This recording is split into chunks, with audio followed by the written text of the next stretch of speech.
สบายดีเนาะทุกคนวันนี้ค่อยสิพาไปเบิ่งห้านขายเครื่องมือสองเนาะว่ามันเป็นอะไรคันเขาเห็นคนข้ามทางในนี้เขาต้องไปจอดให้เขาเนาะเพราะว่าคนอยู่อเมริกาเนี่ยเขาจะบ่เบิ่งรถเนาะและอีกอันสำคัญก็คือแบบป้ายสต็อปในนี้นะ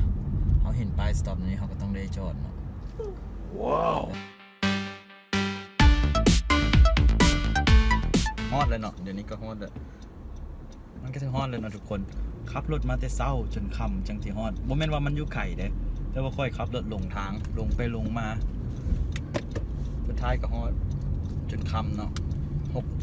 ประมาณ5 โมงแหละแต่ว่าเดี๋ยวนี้5 โมงมันมืดไวเพราะว่ามันเป็นตอนยามหนาวซอกบนจอดรถก่อน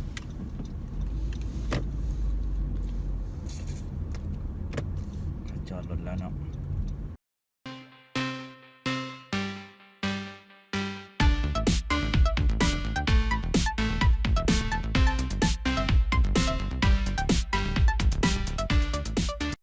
เขาก็อยู่ทางในเลยเนาะมันจะเป็นอันนี้เนาะมันห้ามมันใหญ่เลยเนาะขายเครื่องหลายขนาด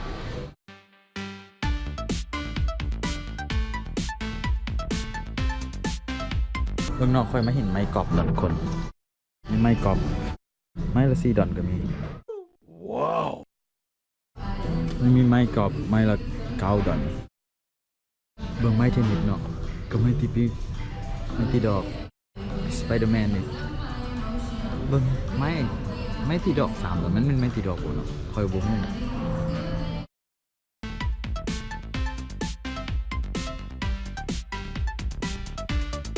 โอ้เบิ่งอันนี้โคตรหกเลยเนาะนี่มันเครื่องเล่นเด็กน้อยเขาใส่ถุงขายตัวหมู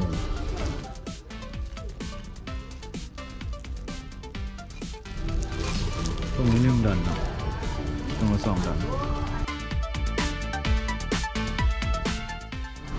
มาเบิ่งเครื่องใช้ไฟฟ้า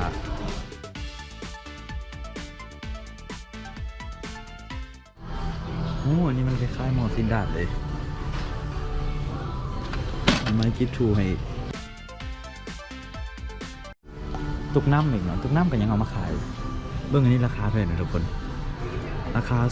0.4 เซนต์ก็คือประมาณ 4,000 กีบเนาะอันนี้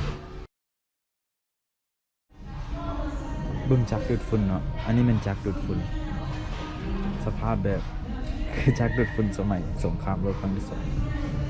บางที่ซื้อไปแล้วก็ใส่บ่ได้แต่เคยคิดว่าคันใส่บ่ได้ก็เอามาส่งคืนได้เพราะว่าเครื่องนี้ไม่การเขาให้ส่งคืน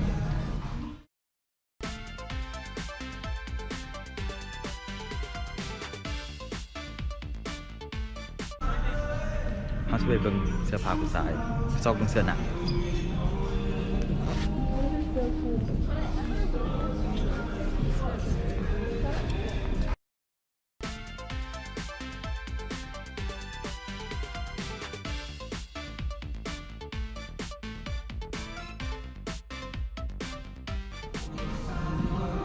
อันนี้เสื้อแจ็คเก็ตมือ 2นะ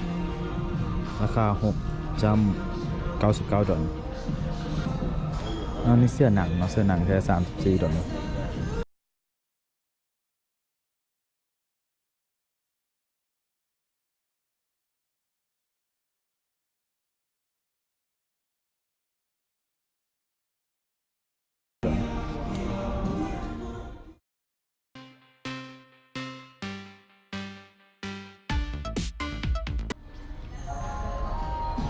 เอามาเบิ่งเครื่องเฟอร์นิเจอร์เนาะอันนี้เป็นเฟอร์นิเจอร์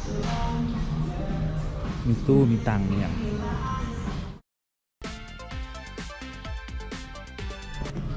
เนาะอันนี้ก็เป็นทั้งหมดเนาะของห้างขายเครื่องมือสองอยู่นี่เนาะมันก็มีเครื่องดีแต่เครื่องบ่ดีแต่สำหรับห้างขายเครื่องมือสองอันนี้นะค่อยก็คิดว่ามันดีเนาะเพราะว่ามันส่งเสริม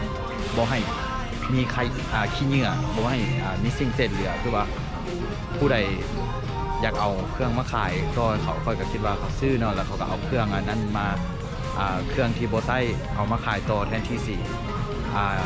เฮ็ดให้มันเป็นขี้เหงื่อเนาะมันก็ดีเนาะ